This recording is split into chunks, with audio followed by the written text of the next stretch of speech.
Hello everyone! Day 2 of Blizzcon is done and we got a bit of additional information about the things they're going to add to the game, information about the Warcraft movie, and they held a couple of Q&As where fans could ask questions. They started off by talking about Blackrock Foundry like they did yesterday, and it's ruled by Warlord Blackhand. He's going to be the end boss, and is used by the Iron Horde to forge weapons, to forge their armor, pretty much the supplier for their army, and we are going to go in, take it out, and cripple the Iron Horde. It will have 3 wings and you will get more freedom of choice as to what bosses you want to kill and in what order you want to do it before you face the end boss. The layout of the raid will be similar to what they did with Blackrock Spire, as in if you look down in Blackrock Spire you can see the lower floors of the dungeon.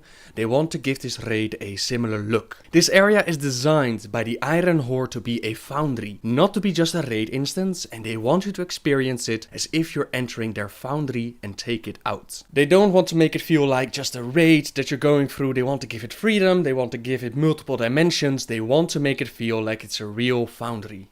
After that, they went into more details about the announced changes to the raid system, and it's pretty much the same as I explained it to you yesterday. All raiding will be flex raiding for 10 to 25 people, with passes and loot scaling to the amount of players in your group. To avoid the problem of not taking one additional person with you because you'll get less loot or more damage from a boss, they've added a random factor in it. For example, say you fight a boss and if you bring 11 people with you, he will use an ability that hits 2 people. And if you bring 12 people, that shoots up to hitting 3 people. By adding this random factor, the boss will sometimes hit 2, he will sometimes hit 3, and that should give you freedom as to how many people you want to take with you. Only the Mythic raiding mode, the highest difficulty in raiding, will require 20 people and it won't be flexible. The difficulties will also change a little bit. Looking for raid stays the same. You can queue up, you can do your dungeon, but it will also become a flexible raid, as in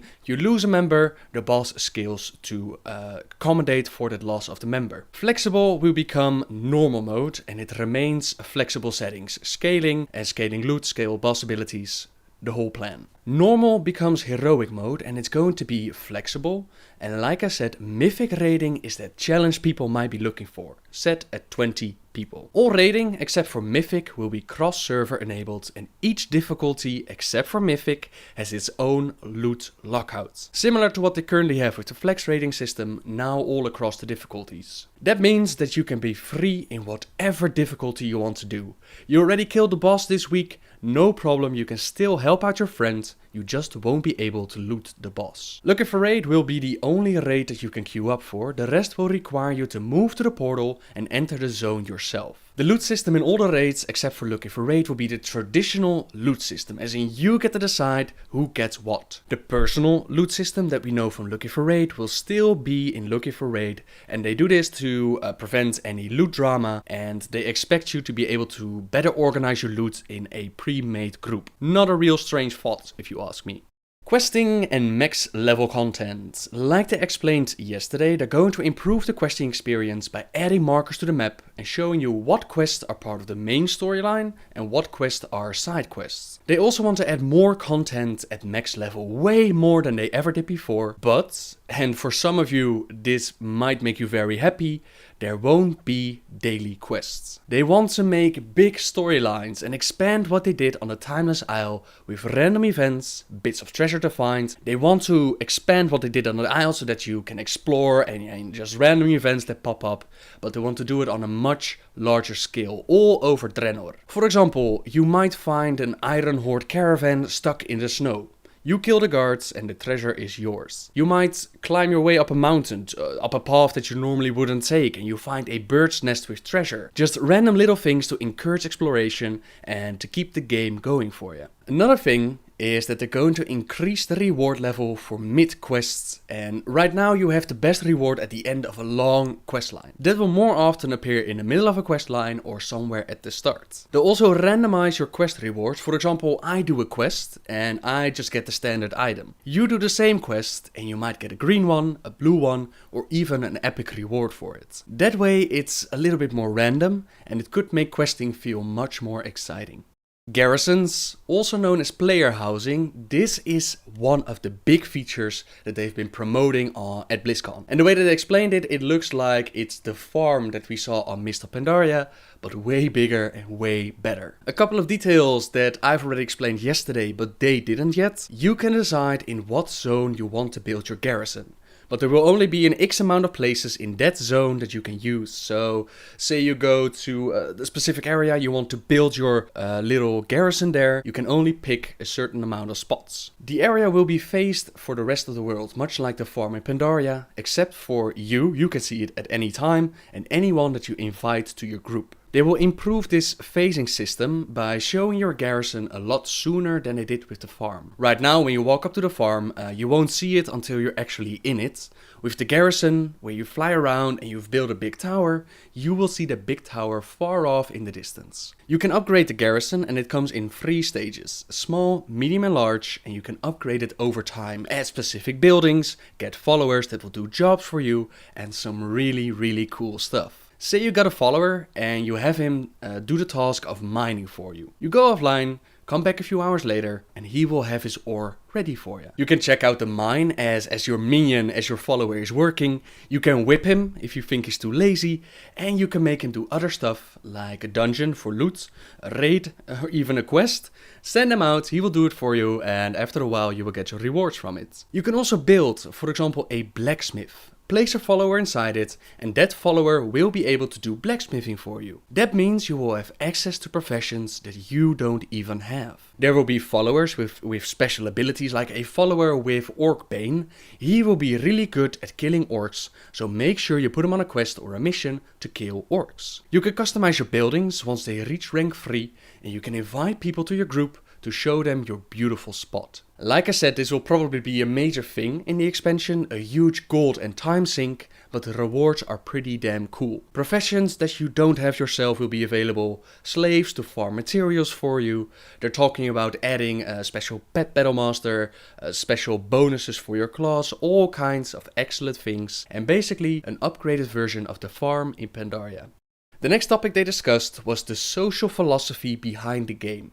After adding Group Finder, Raid Finder, removing group quests, pretty much making the game available to anyone who doesn't want to play with others, they now want to encourage people to play with each other. Random matchmaking isn't going anywhere, but they want this to be a last resort for those that really can't play with others, so they encourage the forming of groups. They'll give additional valor to pre-made groups that queue for the Dungeon Finder, and to groups that re-queue and stick together, so you get extra stuff. For Looking for Raid, they said they want to make it a tourist mode and encourage people to go into normal and heroic raiding. They didn't exactly explain how they're going to do that, so it will be interesting to see what they can do to get people out of Looking for Raid and into those normal raids. One thing that they kinda did explain about it is that they want to expand on the idea behind flexible raiding. Right now, people are using an add-on to make cross-realm groups. They want to add that as an in-game interface that will allow you for, create groups with this, just like the add-on offers you right now. So say you want to get an old legendary from Icecrown Citadel, you can use this interface to form a group and you can go do your raid. On the subject of leveling, we're getting another 10 levels and they want to make the leveling experience exciting again, so it will give you little bonuses as you level up, much like they did in the past. So for example, say you're a mage, you ding up a level, boom, you get 1 extra spell damage. Or you get the next rank for arcane missiles. Just a couple of little bonuses to your character. They'll mostly be passive, but they will still reward you for reaching the next level.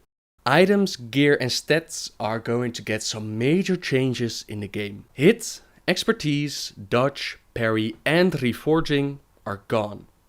Just gone, out of here, you won't have to deal with that anymore. There will be fewer items that you can enchant, but there will be more choices as to what enchants you can use for those items. There will be less items with gem sockets, but the gems themselves will be more powerful. No socket set bonuses anymore, no meta gems.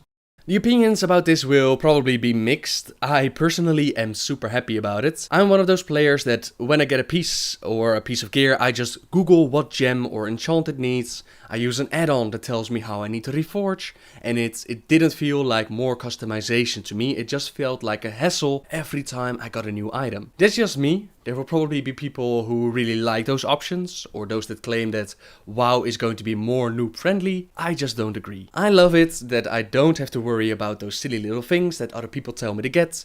I get an item, I equip it, I'm good to go. The gear that we have will no longer be specific for a DPS spec or specific for a healing spec. The gear will modify itself depending on your spec. So for example, I'm wearing my DPS gear with all my strength and I switch to holy spec, then the gear will change with me and the strength will become healing stats. This includes the set bonuses, and the amount of bag space that this will save me is just incredible. To still keep people motivated to farm gear, because as you can imagine you'll be done gearing pretty quickly, they'll add random little bonuses to gear. So for example, you could use a normal weapon. The second time it drops, it might have a gem socket. You could have the standard helmet. Next time it might have a little bonus to it, a bonus to your movement speed, or it might give you a cleave, or name it. Just to keep it interesting and keep the motivation going to keep on farming. Gear like rings, cloaks, trinkets and weapons can be more role focused, so specific gear for your main DPS spec, specific gear for your healing off spec.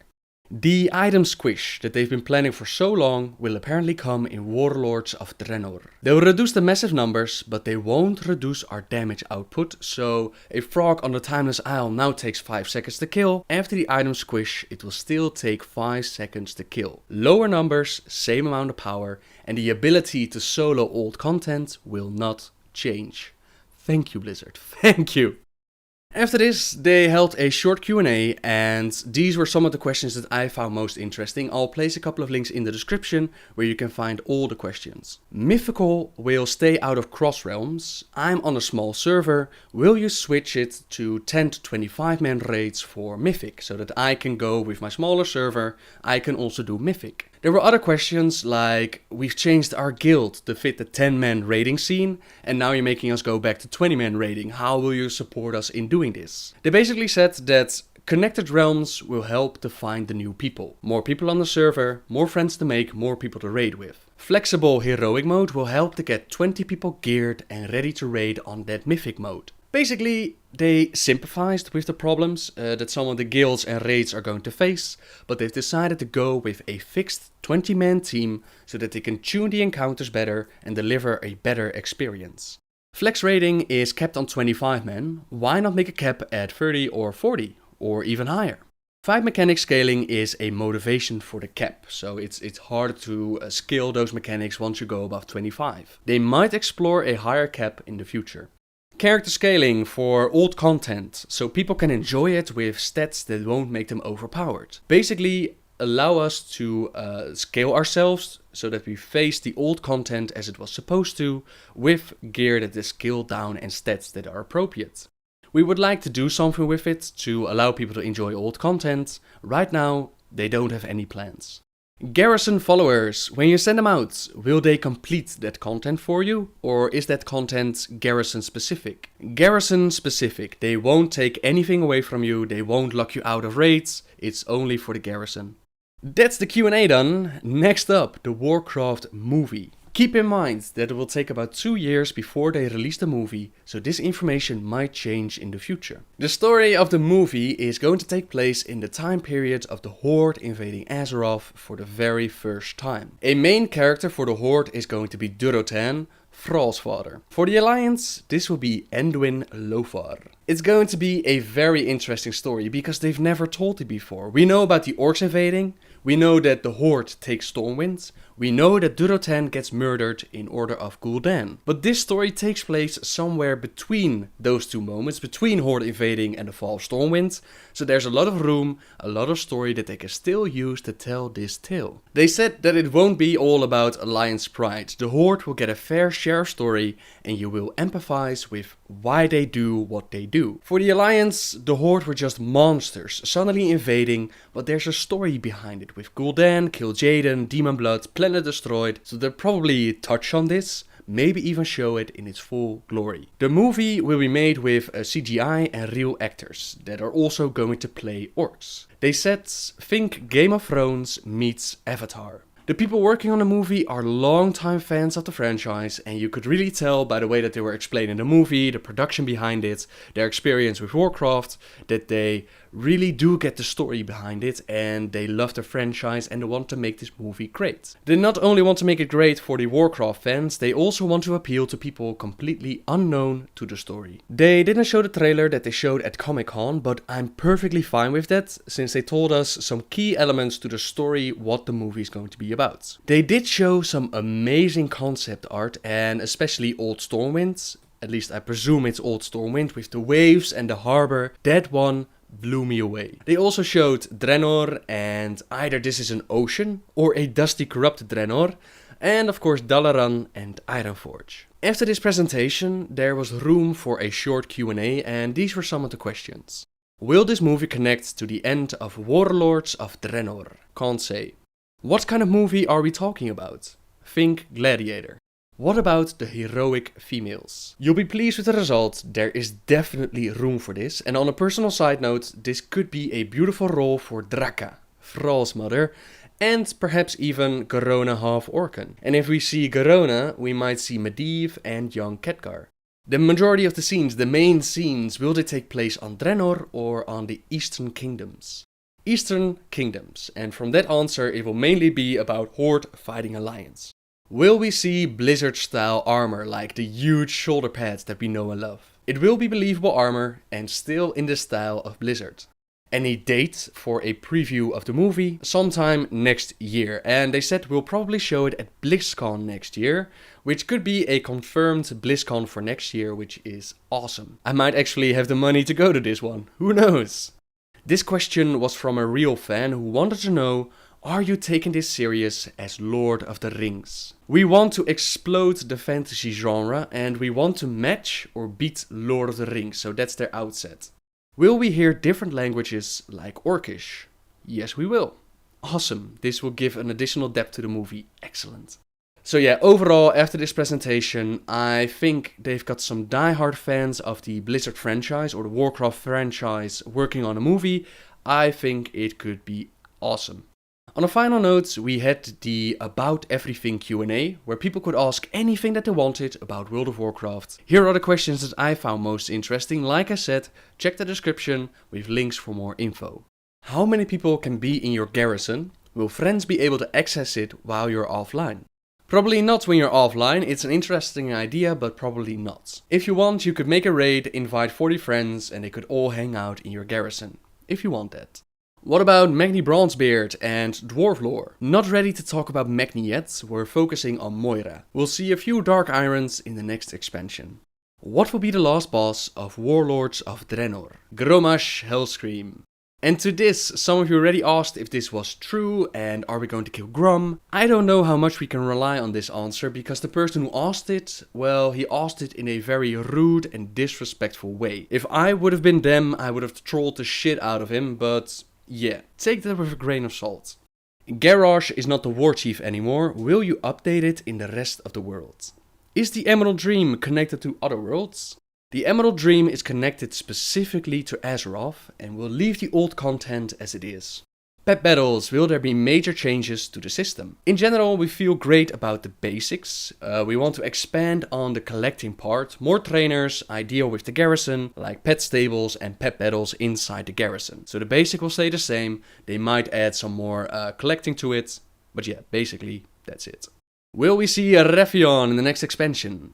I love Rephion. He might take a little break, we might see him, but not as a big role as he had in Mr. Pandaria. With the new random bonus stats to gear, how do you prevent people from getting too high of these stats? We won't give all gear these stats, and farming will take a very long time to get all that kind of gear. So they have thought about it, they will try to prevent you from stacking these stats too high. See them as additional bonuses to your gear. The normal gear is good enough, this extra random stat is just a little bit better. About the legendary, this one felt like a raid requirement, while other legendaries in the past felt like really an accomplishment. Will we see something like those old legendaries again? We want to do something with legendaries. We want to make it a little bit more exclusive compared to Revion's item. So we want to go with a balance between the old legendary feeling and the new one. They didn't give details, by the way, on what kind of legendaries, for those wondering. Titan lore. Will we see it in the next expansion, or perhaps an expansion on its own? The Titans visited Draenor, so we might get a hint of what happened there. Titans are the opposite of the Burning Legion, so we will see Titan stuff in the future. On a side note, this might not seem like much, but it's very nice that they confirmed that the Titans actually visited Draenor. I don't think the Titans will play a big role in the next expansion, but they will always be part of the story. Pet battles for mobile devices. We've talked about it, but we also want the collection aspect for mobile games. If we're going to do it, we're going to do it good. We have some ideas, we have some desires, we just need the time. Will we ever get servers for old expansions? No, and you don't really want that. You might think that you want that, but you forget about the bad things of those expansions, and you just imagine that you want that. The Horde and Alliance crest. The Alliance has lions on it, but there are no lions in the kingdom. The Horde, is it a Naru? They had no idea behind the Naru, and they had to laugh about the lion suggestion. My personal note is we had Anduin Lothar, a lion of Stormwind. I always believed that Stormwind had lions on its symbol because of Anduin Lothar. With Warlords of Draenor bringing up the past, will you ever consider the old Warcraft games being available to play on modern day computers? We got a guy working on that as a side project, we'd love to do it. When the Dark Portal turns red and we all go to the new Draenor, how do you get as a max level character from New Draenor to Old Azeroth, Old Outland? We might do something with the Caverns of Time, we're still working on it, but it will be possible. My concern is that with the loot lockout that will be running 48 bosses to be competitive. The Mythic lockout is boss based, so you won't be running 48 bosses. Other difficulties will work as today, you're running probably 2 difficulties at the same time, just like you're raiding right now. We don't want players to burn themselves out by running raids over and over. My idea behind it is that it's still very possible, but time will tell. In Dawn of the Aspects we saw a bunch of proto-drakes and different breath abilities. Can we get an answer about the current dragons and their breath powers? Some of the details we haven't really worked out, and I believe we have a printed book coming out for more details. An atlas kind of thing, so keep an eye on that one. For hunters, where the hell is Eyes of the Beast? They removed Eyes of the Beast and it's very hard to put it back into the game again. If they figured out a way to do it, they will do it. It's on the radar. On a side note, one of them was giving a hint about quivers for hunters, and nobody asked about the quivers, so they might make a return into the game. Will you add more hairstyles with the new models? We have new hairstyles, we just need to find the right way of putting them in. Garrisons. What are the limits to the NPC's crafting abilities with professions? Could they make epics? We're not sure yet on what recipes you'll be able to get. We need to make sure to balance it so that a real blacksmith still has any value left. This one checked out the new transmog in Diablo, and in Diablo the new system is you'll get an item, you unlock that appearance for all characters, you'll no longer have to have it in your bags, and he wanted to know, will they implement this in World of Warcraft? We want to do it, but we probably won't be able to get it into the Warlords of Draenor in time. They even had the idea of presenting it, but they didn't want to make any promises that they couldn't keep, so it's in the works, they just haven't implemented it yet. Illyria Windrunner and Tyrellian. Will we see them? They're not on Draenor at this time, we have plans for them, you will see them again someday. This question also came up yesterday and some of you replied with, yeah but Noble, they said we won't see them yet, so we might still see them in Warlords of Draenor. Judging by the way that they answer these questions, I think it's highly unlikely that we will see them in Warlords of Draenor, and we might see them in the next expansion. And that's the end of my quick update, or at least I hope it was a little bit quick, for BlizzCon Day 2. They did not give a release date for the expansion, and they didn't share any information about a possible beta access, a possible annual pass. Well, they did say about the annual pass that they're not going to do it, but I have no idea if they're going to make any promotion or some guaranteed way into the beta. You can sign up for the beta. Just go to your World of Warcraft profile, add in your information, your beta settings, turn it on that you want to be a beta tester for World of Warcraft if you want that, and you can apply to enter the beta. For now, it's time to regroup. I'm going to do a lot of research. I'm going to gather all the information and make some nice videos out of all of this. Thank you so much for watching, everyone. Thank you so much for joining me on Facebook and Twitter. You made BlizzCon for me so much more fun. I hope you enjoyed it all. Subscribe if you like my videos. And until next time, guys. See ya!